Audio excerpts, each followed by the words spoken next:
네, 오늘 말씀을 가지고 나의 집을 지으라, 나의 집을 지으라 라는 제목으로 하나님 말씀 전하겠습니다. 한번 같이 해보시겠습니다. 나의 집을 지으라. 아멘. 네, 하나님의 집을 지으시고 살아가시는 저 여러분 될 수 있기를 원합니다. 오늘 말씀의 시작은 어제 본문 다음으로 이어지고 있습니다. 어제 본문에 보시면 모세가 이제 시내산에 다시 올라가서 구름 속으로 들어가고 산 위에 올라가서 40주 40야를 그곳에 머문다, 이런 말로 끝났었습니다. 그래서 오늘부터 시작되는 이 많은 말씀들은 모세가 그 시내산에서 하나님을 독대하고 만나서 듣고 내려와서 적은 것으로 볼 수 있는 것이죠. 얼마나 영광스러운 순간인가 생각이 듭니다. 40주야를 하나님과 독대한다. 세상에 이런 사람이 어디 있습니까? 그렇죠? 자, 여러분이 제가 날마다 이렇게 소원하고 살아가지만 정말로 우리 가운데 성령을 주셔가지고 저희가 너무나 다행이죠. 이제 모세는 그 당시 구약 시대에 어떻게 이렇게 하나님의 특혜를 입은 삶을 살았는가 생각할 정도로 이 광야에서 그의 인생에 매일매일 빛나는 순간들을 살아가는 것이 바로 이 출애굽기 내용입니다.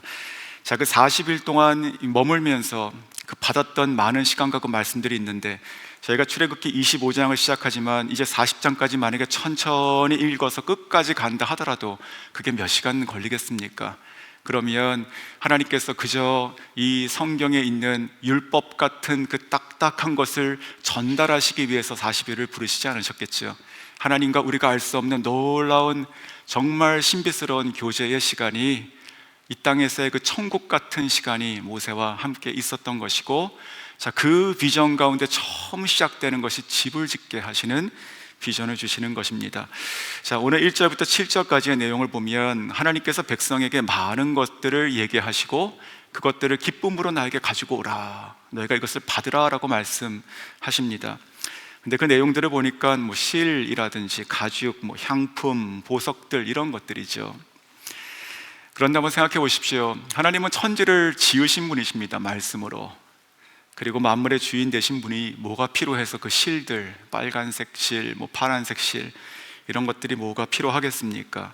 그리고 동물의 가죽, 또 우리에게 보석이지 그것은 돌 아닙니까? 돌덩이들. 자, 이런 것들이 뭐가 필요해서 하나님께서 가져오라고 하시는가? 자, 이 이야기들이 이제부터 시작되는 이야기들인 것이죠. 자, 그래서 오늘 저희는 8절 한 점만 이렇게 좀 집중해서 볼 것인데, 자, 이 모든 것들을 가져오는 이 시작이 바로 8절에 나와 있는 하나님께서 거하실 성소를 짓기 위한 것으로 되어 있기 때문에 그렇습니다. 자, 제가 8절에 다시 읽어드리겠습니다. 내가 그들 중에 거할 성소를 그들이 나를 위하여 짓되. 자, 내가 거할 성소라고 하는 것이 바로 하나님의 집을 지으라는 지금 말씀을 하고 계시죠. 자, 성전과 그리고 교회의 모체가 되는 성막을 지금 얘기하고 계신 것입니다. 하나님의 이동식 거처가 되는 성막.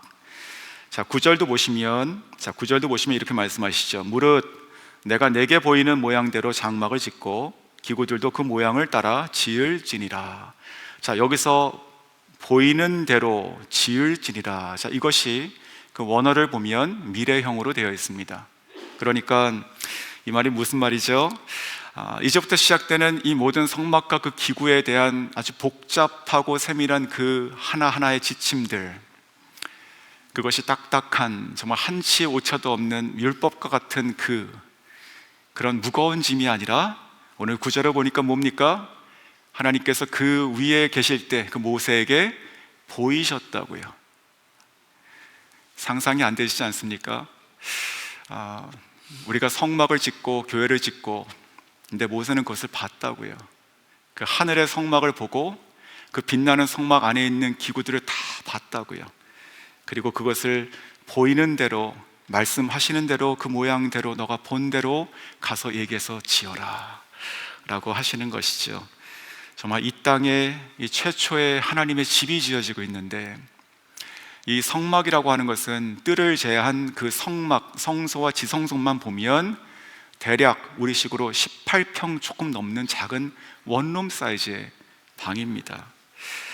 자, 하나님께서 이제 이 작은 공간, 상징이 되는 이 작은 공간, 그러나 상징을 넘어서 실제로 하나님의 임재 장소가 되는 이 성막의 시작, 자, 이것이 바로 오늘 본문의 시작이고 저희가 앞으로 계속 몇 주간 보게 될 정말 하나님의 놀라우신 이 모세가 봤던 그 비전의 그 그림들을 제가 그림자처럼 이제 만나게 되는 것이죠. 그래서 늘 모든 성경 말씀이 그렇지만 제 자신도 이렇게 기도하고 하는 것이, 하나님, 저도 말씀을 맡은 자로서 묵상하고 또 깨달음이 있어야지 전하고 하는 것인데, 이 구절 말씀처럼 하나님 저에게 보여주시고 들려주십시오. 하나님의 말씀이 글씨가 아니고 음성으로 들려주시고 깨닫게 해주시고 분석해가지고 풀어내서 설명하는 것이 아니고 정말 하나님께서 보여주시는 대로 그 영광의 빛대로 내가 보기를 원합니다. 그것을 반사하는 거울같이 삼아주십시오. 이렇게 기도하게 됩니다.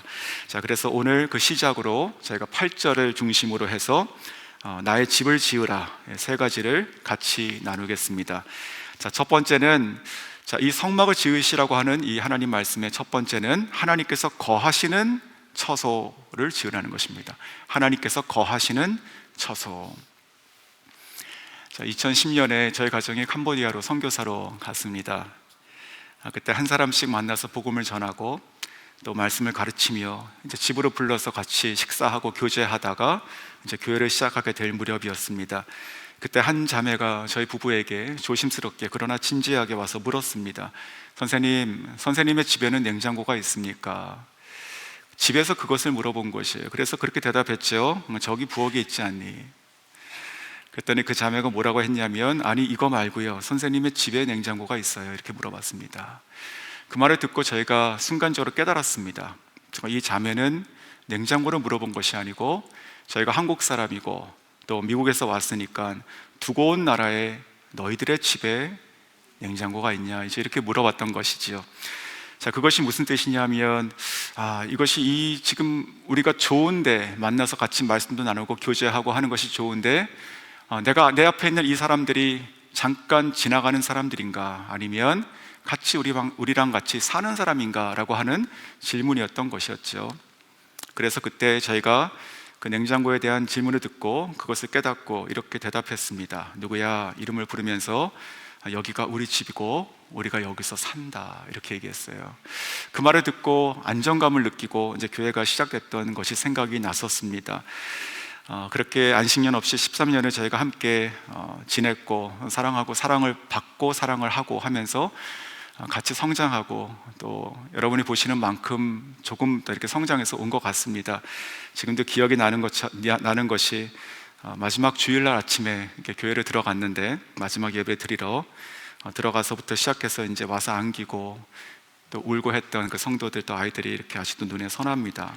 그 눈물이 저에게는 하나님께서 주신 그 13년의 어떤 상급이라 이렇게 생각이 들었습니다.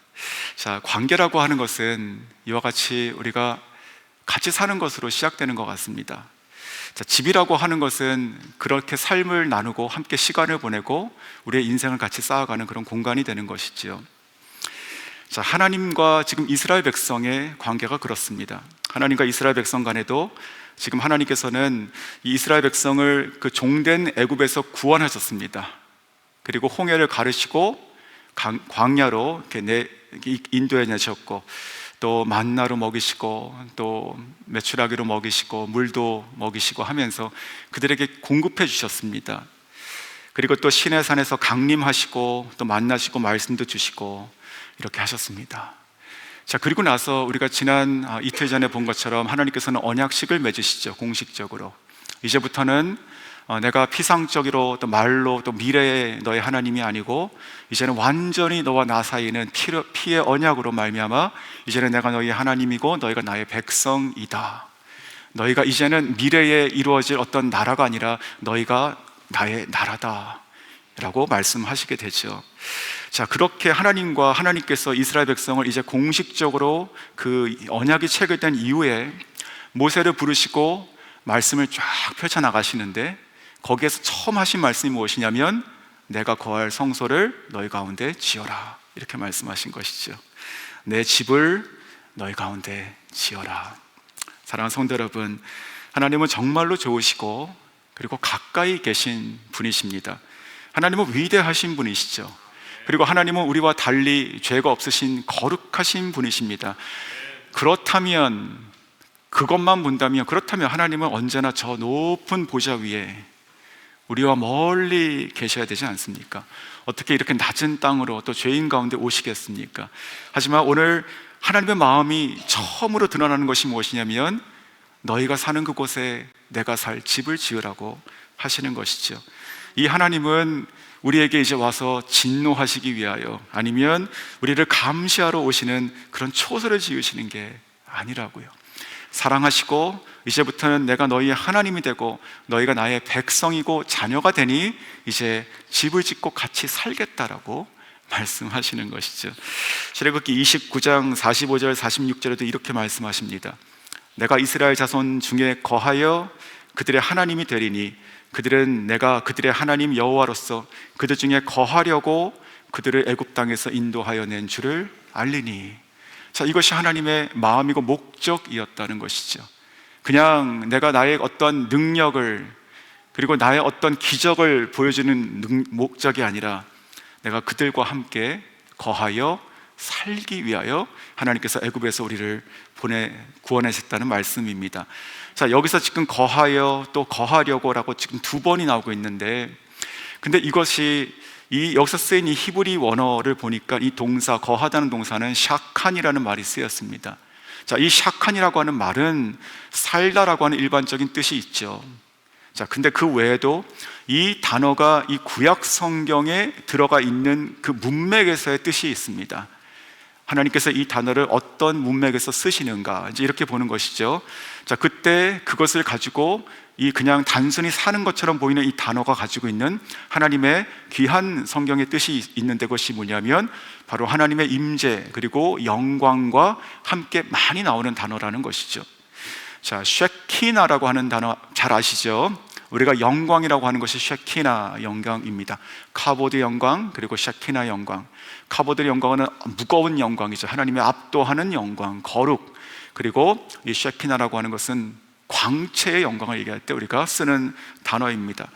자, 즉 이 하나님의 임재, 하나님께서 사신다고 하는 것이 그와 같은 것이, 하나님께서 사신다는 것은요, 하나님의 임재가 실제로 이 가운데 임해서 완전한 빛 대신 그 하나님의 빛의 영광 가운데 우리가 함께 동거하신다.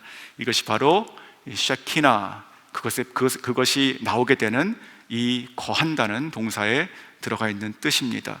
그러므로 첫 번째, 하나님께서 하나님의 집을 우리 가운데 지으시겠다는 것이 바로 진정한 관계의 시작이고, 이제 하나님과 우리의 관계는 저 멀리 계신 거룩하신 저기 높으신 하나님과 이 땅에 있는 아주 낮은 범접할 수 없는 그와 같은 존재로 멀리 떨어진 것이 아니고, 하나님께서 직접 우리가 갈 수 없으니 우리 가운데 오셨다는 것, 바로 이것이 저와 여러분 삶 가운데 오신 하나님이신 줄 믿으시기 바랍니다. 자, 두 번째는 죄인 중에 거하시는 집을 지으십니다. 죄인 중에 거하시는 집. 자, 8절에서 내가 그들 중에 거할 성소를, 여기서 그들 중이라고 하는 것입니다. 하나님께서 그냥 거할 성소를 어디 저기 외딴 곳, 경치 좋고 깨끗한 물이 흐르는 곳에 짓는 것이 아니라 그들과 똑같이 그들의 광야에서 짓겠다고 하시는 것이죠. 그리고 앞으로 우리가 살펴보겠지만 이스라엘 백성이 40년 동안 광야를 진행할 때 이 지파 12개 지파가 마치 동서남북으로 갈라서 이렇게 천막을 치지 않습니까? 그때 항상 이 하나님의 성막은 그 정중앙에 있어서 모든 백성이 다 쳐다볼 수 있도록, 그 영광의 구름과 빛을 볼 수 있도록 하나님께서는 그들 가운데 임하시게 되는 것이죠. 자, 이와 같이 이 하나님께서 만드시고 시작하시는 이 성막의 위대한 선언은 죄인 중에 거하시는 하나님을 말씀하고 계신 것입니다. 간단한 에피소드를 한 가지 더 말씀드리면, 선교지에 있을 때 이제 교회를 시작하고 그 성도들을 훈련해가지고 선교하는 교회, 우리가 육로로 갈 수 있는 주변에 있는 3개 나라의 해외 선교를 가고, 또 그 캄보디아 안에 있는 여러 도시들을, 지방들을 우리가 가서 복음을 전하고 그 지역에 있는 교회들을 도울 수 있는 그런 교회가 되자, 이제 그런 마음과 비전을 가지고 그렇게 지내다가 그 한 지방에 갔을 때의 일이 생각이 났습니다. 그 지방은 아주 외지고 외진 곳이었습니다. 그래서 거기는 수도시설이 없었고 지붕에 이렇게 걸어 같은 거를 만들어 가지고 물을 받으면 밑에 큰 돌 항아리, 시멘트로 된 돌 항아리, 거기다가 물을 받아 놓고 그 위에 뭐 파리도 떠 있고 먼지도 있고, 근데 그 밑으로 바가지를 떠 가지고 음식도 하고 마시기도 하고 이제 그렇게 지내는 곳이었는데, 뭐 가령 설거지를 할 때 큰 대야를 3개를 이렇게 놓고 설거지를 합니다. 첫 번째 그 대야에는 세제를 풀어가지고 비눗물을 만들어 놓고요. 그래서 이 음식을 먹은 그 접시 같은 거를 첫 번째 대야에 넣어가지고 닦고, 그리고 두 번째는 그냥 물이죠. 여기에 넣어가지고 다시 한번 닦고, 마지막 세 번째 대야도 그냥 물이죠. 여기 넣어가지고 헹궈서 털고 끝. 이렇게 되는 게 이제 흐르는 물을 쓸 수가 없는 그런 지역이었기 때문에 그렇게 됐던 것이죠. 자, 그런 곳에 갔고, 또 화장실 뭐 당연히 뭐 수도 시설 없고 샤워 시설 없고 또 이제 재래식 화장실이었고, 그때 몇몇 지체가 저를 보고 그렇게 생각했던 것 같습니다. 잘 사는 나라에서 온 이 선생님이 괜찮을까 이렇게 생각했던 것 같습니다. 왜냐하면 저희가 땀을 많이 흘리고 노방전도 하고 땀을 많이 흘리고 뭐 샤워 다 물론 못했고요. 그리고 방도 물론 없어가지고 이제 자매들이 방에 들어가서 자고, 이제 형제들은 이제 마루에서 이렇게 쫙 붙어서 자야 되는 그런 상황이었거든요. 그래가지고 아마도 제가 그것을 좀 싫어하고 저를 위해서 숙소를 마련해야 되는가 그렇게 생각했던 것 같습니다. 물론 잘 먹고 잘 지내고 편안하게 잘 있다가 왔습니다. 저희가 어떤 잠자리 하나만 봐도, 혹은 우리가 지금 잘 사는 곳에서 온 선생님이 이렇게 설거지를 제대로 하지 못하고 물에 3번 담갔다 빼고 다시 그것은 내일 아침 또 먹어야 되니까 저희가요, 그런 것을 보고 좀 불편하게 생각할 수 있다고 여겼던 것이지요. 근데 하나님께서 집을 짓는다는 것은 저는 그것과 비교할 수 없는 것이라 생각이 듭니다. 그냥 며칠 불편하고 또 그런가 라고 하는 그런 미안한 마음이 아닌 것입니다. 하나님께서 우리들에게 집을 짓겠다고 하시는 것은요, 거룩하신 하나님께서 죄인 중에 같이 거하시겠다는 결단이었던 것이죠. 자, 이스라엘 백성이 지금 물론 그 하나님과 지금 언약식을 체결했습니다. 하지만 그것이 이스라엘 백성이 거룩하다는 뜻은 아닙니다. 그렇지 않습니까? 지금 아직도 그 율법을 제대로 받지도 못했습니다. 이 전체 율법을. 그러면 그들은 여전히 율법을 알지도 못하고 또 그것을 잘 지키지도 못하는 비슷한 죄인입니다. 그럼에도 불구하고 하나님께서는 그들의 삶을 내가 이제 너희들 가운데 거할 것인데 라고 하는 것을 조건으로 삼고, 자, 내가 앞으로 길게 너희들에게 시간을 줘가지고 한 5년, 10년을 내가 참아줄 테니까 삶을 싹 다 바꿔라, 그렇게 하시고 마지막에 보고 확인하고 깨끗하면 내가 들어가서 살겠다 라고 하지 않으셨다는 것이죠. 하나님께서 이 성막을 지으라고 하시는 이 놀라운 빛의 말씀, 이게 지금 시내산에서 빛의 말씀이죠. 자, 그 말씀을 하실 때 죄인 가운데 거하시겠다는 말씀을 바로 하시게 되는 것이죠. 저는 이것이 일방적인 하나님의 거주의 선포, 즉 이것이 복음이라고 생각이 들었습니다. 우리 가운데 하나님께서 이 복음을 주시는 것이에요. 우리가 거룩해서 또 우리가 온전해 가지고 하나님의 복음을 받을 수 있는 것이 아니라, 하나님께서 우리에게 그것을 주셨기 때문에 우리가 복음을 받고 하나님의 백성이 되는 것이죠. 우리가 하나님의 율법을 완벽히 지키고 흠이 없는 자가 되어선 것이 아니라, 하나님께서 우리를 사랑하셔서 그 아들을 보내주시고 그 아들이 우리를 위하여 죄인들 우리 가운데 오셔서 사시고, 그리고 사랑으로 연합되어서 하나의 인생이 되기를 원하시고 정말 그렇게 살아가기 때문에 우리가 그 복음 가운데 들어간 것이라고 믿습니다. 신명기 4장 7절에도 이렇게 말씀하십니다. 우리 하나님 여호와께서 우리가 그에게 기도할 때마다 우리에게 가까이 하심과 같이 그 신이 가까이 함을 얻은 큰 나라가 어디 있느냐. 즉 궁극적으로 이 하나님께서는 우리들과 가까우신 정도가 아니라 궁극적으로 하나님께서는 아예 육신을 입고, 죄인의 육신을 입고 우리 가운데 아예 내려오셨습니다. 그분이 누구십니까? 예수 그리스도이시죠. 요한복음 1장 14절, 우리가 성육신으로 가장 중요한 구절이죠. 말씀이 육신이 되어 우리 가운데 거하심에. 자, 이 말씀, 하나님이신 이 말씀, 제2 성자 하나님께서 육신이 되어서 우리 가운데 거하셨다. 그런데 여기서도 보십시오. 여기서 거하신다라고 하는 이 표현이 영어에서 dwelling이라고 되어 있죠. 여기서도 마찬가지입니다. 이게 헬라어 메노라고 하는 단어가 쓰였는데, 이 단어도 단순히 산다는 뜻의 단어가 아니라 장막을 치고 산다는 단어의 뜻입니다. 장막을 치고 산다. 즉 그러니까 그냥 머물러 오시는 것이 아니라 예수님께서 우리 가운데 육신이 되어서 우리 가운데 거하시는 것은 여기가 내 삶터고 내 집이고 내가 여기서 살겠다라고 하시고 오신 것이죠. 자, 즉 이제 구약의 어떤 성막, 이제 이 모든 것의 시작이죠. 지금 이 성막, 즉 천막으로 된 이동 거처가 아니라 또 이후에 제가 돌로 견고하게 만들었던 그 성전이라 하더라도 다 무너졌습니다. 하지만 이제 하나님이시고 하나님의 아들이신 예수 그리스도께서 아예 이 땅에 우리의 모양으로 육신이 되어서 사람이 되어서 내려오셔서 우리들 가운데 거하시는 장막이 되어주시고 우리들과 함께 인생을 살아가셨다는 놀라운 복음이 아닐 수 없습니다. 그러므로 오늘 성막을 지으라는 말씀 자체가 우리 가운데 다시 주시는 정말 복음입니다. 이 광야에서 이스라엘 백성과 언약을 체결하시고 이제 그들의 하나님이 거룩한 하나님이 되셨을 뿐만 아니라 이 땅에 있는 죄인 가운데 하나님께서 내려오셔서 같이 사시게 되는 것이죠. 혹시 이 자리 가운데도 그런 분이 계십니까? 혹시 이 자리 가운데도 아직 이 하나님의 성소, 정말 하나님의 집이, 예수 그리스도의 이 복음의 이 장막이 내 마음속에 아직 세워지지 못한 분이 혹 계십니까? 어쩌면 그런 분이 계시다면 그 이유가 아마도 나 같은 죄인을 하나님께서 사랑하실 수 있을까? 아니, 내 죄로 말미암아 내가 감히 거룩하신 하나님께 내가 나아갈 수 있을까? 라고 하는 그 정죄감이나 아니면 하나님을 두려워하게 하는 그 마음이 아닐까 싶습니다. 하지만 성도 여러분, 혹시 그런 분이 계시다면 오늘 성경 말씀이 다시 한번 우리들에게 복음으로 말씀하십니다.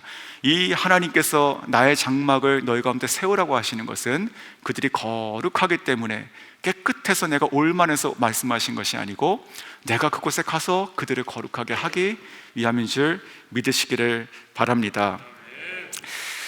자, 마지막 세 번째입니다. 자, 마지막 세 번째는요, 이 모든 것이 다 하나님의 기쁘신 뜻이라는 것이지요. 자, 8절에 다시 한번 마지막을 잘 보십시오. 이렇게 말씀하시죠. 그들이 나를 위하여 짓되. 자, 나를 위하여라고 하는 이 부분이죠. 그러니까 성막을 지으시는 것이 하나님 자신의 뜻이기도 하시고 또 기쁨이시라는 말씀입니다. 우리 가운데 거하시는 것, 그의 아들을 이 땅에 보내셔서 우리의 죄를 사하시려 십자가 못 박혀 돌아가시게 하시고, 그것을 믿는 모든 자 가운데 성령을 보내시고, 역시 그 성령님께서 우리 안에 영원한 장막을 치시고 떠나지 않겠다라고 말씀하시는 이 모든 놀라우신 일방적인 이 선포들이 모두가 다 하나님께서 기뻐하시는 뜻이었다는 말씀입니다. 자, 이 복음이 오늘 시작된 이 출애굽기 이 9절 말씀, 8절 말씀의 이 복음이 내가 그들 중에 거할 성소를 지으라 라고 말씀하시는 이 복음이 우리들에게 전해진 것이고, 또 우리가 그것을 믿은 것이고, 우리가 누리고 살고 있고, 또 우리가 전하고 하면서 우리 삶 가운데 또 하나님의 집의 그 장막이 크게 펼쳐져야 되는 것이고, 우리 가정에도, 우리 교회에도, 또 우리가 살아가는 우리의 삶에서도 우리가 만나는 모든 사람들에게 이 복음의 장막이 크게 쳐져야 될 줄로 믿습니다. 자, 이 그리스도의 복음, 자, 이것을 가지고 누군가에게 정말 복음이 없는 곳에 들어가서 살면서, 그리고 하나님의 말씀과 예수 그리스도의 복음을 전해서 수많은 사람을 정말로 이와 같은 하나님의 복음의 이 놀라운 장막, 생명의 장막으로 들어오게 했던 한 선교사님의 이야기를 제가 나눠드리고 오늘 설교를 마무리하려고 합니다. 오늘 지금 나눠드리고 보여드릴 이 사진들은 이번 주간에 제가 3번에 걸쳐가지고 소개해드리고 있는 선교사님이십니다. 한번 사진을 보여주시죠. 자, 여기가 어디냐면 바로 파푸아 뉴기니입니다. 이거는 한 1970년대쯤 되는 사진인 것 같은데, 세픽 이왬이라고 하는 부족 마을입니다. 실제 마을입니다. 자, 이곳에서 선교하셨던 그 마릴린 라즐로라고 하는 미국 선교사님이신데, 오늘 이 지금 영상을 만약에 처음 보는 분이 계시다면 이분의 이야기를 제가 다 이렇게 나눠드릴 수는 없으니까 월요일과 목요일 날 혹시 궁금하시면 그 설교를 들으시면 조금 더 자세하게 이분에 대한 이야기를 들으실 수 있을 것입니다. 자, 그 다음 사진 한번 보여주시죠. 자, 이게 그 선교사님이십니다. 이제 30대 때의 모습이고, 이제 들어가서 얼마 되지 않아서 이 성경 번역 선교사님이시죠. 그 언어를 배우는 분이 아니고 언어를 찾아서 복음을 전하고 또 성경을 번역하는 선교사님이셨는데, 저 노트 그리고 펜을 항상 갖고 다니면서 그 마을을 계속 돌면서 사람들에게 물건을 가리키고 그것에 대한 소리를 그 포닉스로 알파벳으로 받아 적어 놓고, 또 이것과 저것의 차이가 무엇인지를 발견해서 추정하고 그것을 10번, 100번 물어가지고 하나의 단어씩 찾아내기 시작하는 작업을 하고 계셨던 때죠. 그 다음이요. 자, 아이들에게 지금 제가 저 사진들이 그 실제 그 다큐멘터리 영상이 있습니다. 그 영상에서 제가 캡처해서 온 것인데, 지금 저 장면은 무엇이냐면 저 아이들에게 물어보고 그 아이들이 뭐라고 얘기하면은 그것을 발음을 받아 적고 있는 장면입니다. 그러니까 말귀를 알아듣는 것이 아니라 그냥 그 소리를 계속 캐치하고 있는 것이죠. 자, 그 다음이요. 자, 한 6개월쯤 지나서의 이야기가 이런 게 있습니다. 6개월이 지났지만 이 선교사님이 말을 잘 못 알아듣는 것입니다. 너무 당연하지 않습니까? 그렇죠? 우리가 가장 좋은 시설에 가도 6개월이면 어떻게 새로운 언어를 우리가 배우겠습니까? 그런데 이곳 마을의 저 어르신께서 그것이 너무나 이해가 안 돼가지고 하루는 불러가지고 이렇게 얘기했답니다. 너는 왜 이렇게 우리말을 이렇게 빨리 배우지 못하냐? 뭐 그 말을 나중에 뭐 알아들었겠지만 이제 그랬는데, 결국 그래서 저분께서 내린 처방이 뭔지 아십니까? 너가 먹는 음식이, 먹고 자라는 음식이 우리와 달라서 그런가 보다. 그래가지고 이 목과 이 혀가 다르게 발달돼가지고 우리 말을 모르는가 보다. 왜냐하면 지금 여기에 있는 이 마을에 있는 모든 사람, 특별히 이 아이들도 다 쓰는 말을 왜 너는 못하느냐, 이렇게 얘기했다고 합니다. 아이들도 다 쓰는 말을. 그러면서 그 아이들이 먹고 자랐던 음식을 주기 시작했다랍니다. 그게 이제 악어 고기도 있고 애벌레도 있고 이런 것들입니다. 그래서 그런 것들을 먹는 영상도 이렇게 참 희귀하게 남아 있더라고요. 자, 그리고요. 자, 그리고 제가 목요일로 소개해드렸던 그 14명의 아이들입니다. 선교사님께서 이 강가에서 물장구 치는 아이들과 함께 옆에 와서 찔러보고 뭐 이런 아이들이 있었죠. 피가 나는 거 보고 사람인가 보고. 자, 그 아이들의 사진입니다. 저 아이들이 나중에 이제 그 언어 교사도 됐지만 이제 친구도 되고, 또 결국 이 선교사님께서 23년을 같이 지내면서 성경을 완성하게 되는데, 저 14명의 아이가 나중에는 다 성인이 되어가지고 성경을 같이 번역하는 조력자가 되는 것이죠. 그 다음 사진이요. 자, 그것이 저 아이들이 커가지고 지금 성경을 같이 번역하고 있는 장면입니다. 자, 그 다음이요. 자, 그리고 이거는 제가 월요일 날 나눠드렸던 것 같습니다. 그 단어를 찾아야 되는데 찾아서 성경을 번역하지 않습니까? 근데 그리스도의 그 용서에 대한 것을 가르쳐야 되는데 그 용서라는 것을 어떻게 찾아낼 수가 없는 것입니다. 이 forgiveness라고 하는 이 단어를 그때 봤던 한 장면이죠. 한 사람이 그 마을에 새로 들어오고 그 마을 사람들이 다 삥 둘러서 서더니 갑자기 그 손을 다 옆에 있는 사람에게 어깨를 얹어가지고 부족말로 뭐라고 얘기를 하기 시작하는 것이죠. 그 얘기를 물어보니까 어떤 내용이었냐면, 우리가 이 집에 사는 사람의 과거에 어떤 말을 했건 무슨 일을 했건 이제 우리가 기억하지 않겠다라고 하는 축복의 말을 쫙 하는 것을 봤다는 것이죠. 저 장면입니다. 그래서 이것이구나, 바로 이것이 forgiveness라고 하는 이 하나님의 용서, 즉 이 공의와 사랑이 만나는 십자가의 그 용서, 모든 것을 다 이제 다 씻어버리고 기억하지 않게 하는 이 용납, 이것이 바로 용서구나 해서 이 forgiveness를 그때 선교사님께서는 당신의 팔을 옆 사람에게 얹고 그 사람의 모든 것을 기억하지 않겠다고 얘기하는 것입니다 라고 하는 단어를 찾았다는 일화가 있었습니다. 그렇게 번역이 되기 시작한 이 쪽성경들이 하나씩 아이들에게 이제 문자로 그들의 말을 이제 영어 알파벳으로, 또 알파벳에 여러 가지 기호를 덧붙여 가지고 그들의 발음들, 특별히 발음이 미국 사람이 쓰지 않았던 발음, 그것이 저기에 굉장히 많아가지고 그것을 새롭게 피교했다는 그런 말도 있던데, 자, 그것은 이제 가르치고 성경을 가르치는 장면이 시작이 되는 것이고, 그 다음이요. 자, 저것이 성경 번역된 1990년에 그날의 사진입니다. 1990년에 23년 동안의 그 수고를 거쳐가지고 그 나라 말로, 그 부족 말로 됐던 성경이 미국에서 출판이 돼가지고 가지고 처음 그곳을 가져가서 그 사람들이 기뻐서 그 앞에서 춤을 췄다는 얘기 드렸죠. 그때 그 사람들이 기뻐서 했던 얘기가 전능하신 분, 즉 하나님의 말씀이 우리말로 우리에게 왔다라고 하는 것을 기뻐했다고 저희가 함께 나눴었습니다. 저 성경책입니다. 자, 이것이 무엇일까요? 교회입니다. 그리고 나서 그 성경책이 이제 다시 하나님의 말씀의 불의 도구가 돼서 그 부족들 약 700명이 있었던 것으로 시작됐는데, 거짓 모든 사람들이 다 하나도 빠짐없이 다 예수를 믿게 되는 큰 교회가 세워지게 되고, 그리고 저 밑에 있는 저 현지 목회자 있죠? 저분이 그 처음에 강가에서 있었던 14명 중에 한 명입니다. 그 아이가 자라서 목사님이 된 것이죠.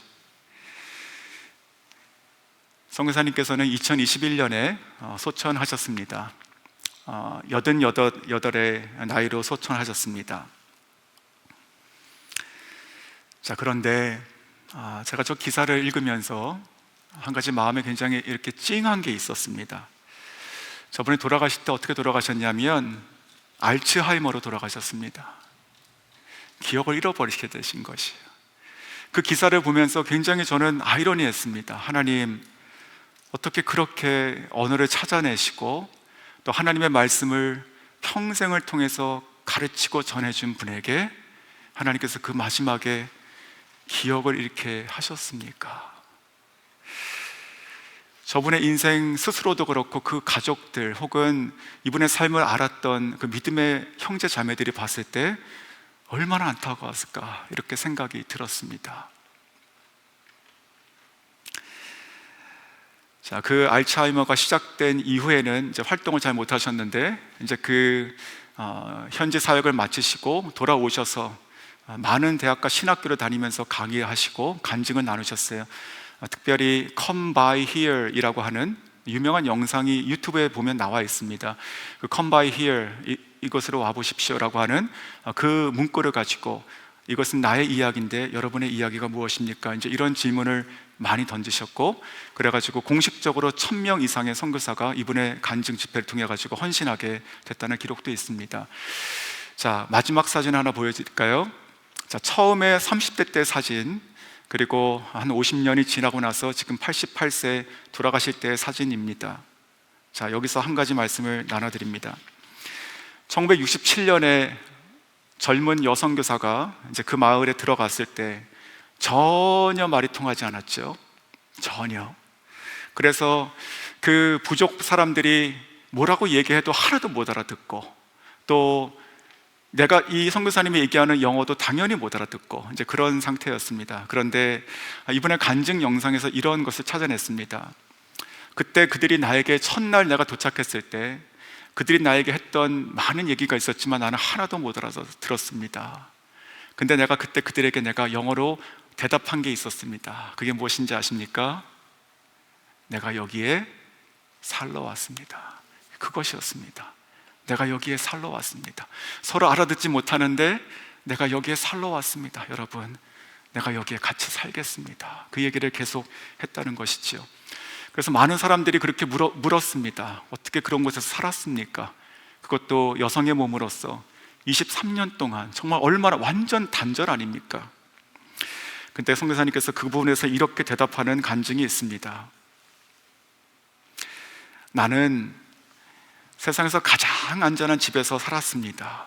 왜냐하면 나를 향하신 부르심, 그 하나님의 뜻의 중심에 내가 있었기 때문에 그것이 나의 가장 안전한 집이었습니다. 선교사님께서 소천하시는 소식이 이 마을에 당연히 전해졌겠죠. 그 부족 마을 모든 사람이 5일 동안 다 금식하고 애도 기간을 갖게 되었습니다. 그때 5일 동안 그들이 슬퍼했을 때 그 슬픔의 이름을 뭐라고 지었는지 아십니까? 그 부족 사람들이 얘기한 것이에요. House cry, 우리 집의 울음이다, 이런 뜻이 아닐까요? 저는 이것을 보면서 마지막으로 이렇게 생각이 들었어요. 하나님께서 어쩌면 우리가 알지 못하는 것이죠. 하나님께서 어쩌면 이 선교사님을 다시 부르실 때 아마도 모든 기억은 다 잃어버리셨겠지만 어쩌면 예수님은 잊지 않게 하지 않으셨을까 생각이 들었습니다. 하나님께서 얼마나 사랑하셨을까요? 이 선교사님의 삶을 얼마나 사랑하셨을까요? 얼마나. 그래서 아마도 하나님께서 그게 너무너무 사랑하셔서 이 세상에서 나에게 올 때 다른 기억을 다 지우시고 예수님만 생각하게 하신 것이 아닐까요? 오직 예수님만 알게. 그러면서 우리는 모르지만 아마도 선교사님에게 이렇게 말씀하셨을 것이라 생각이 들었습니다. 사랑하는 나의 딸아, 이제 내가 이곳에 마련한 너의 영원한 집으로 오라. 사랑하는 성도 여러분, 이것이 바로 성막의 시작입니다. 이제부터 시작되는 이 성막이 하나님께서 우리 가운데 거하시고 집을 짓고 영원히 사시는 이야기가 시작이 되는 것이죠. 초반에 말씀드린 대로 이 자리에 많은 무거운 마음들, 또 어려움들, 근심들, 걱정들 많이 있으시죠. 하지만 그것보다 하나님의 집이 더 크기를 바랍니다. 하나님의 은혜가, 하나님께서 오늘 내가 너의 삶 중심에 내가 큰 장막을 짓고 내가 이제 너와 같이 영원히 살 것이다 라고 하시는 하나님의 은혜와 치유와 회복이 이 아침에 있기를 주의 이름으로 축원합니다.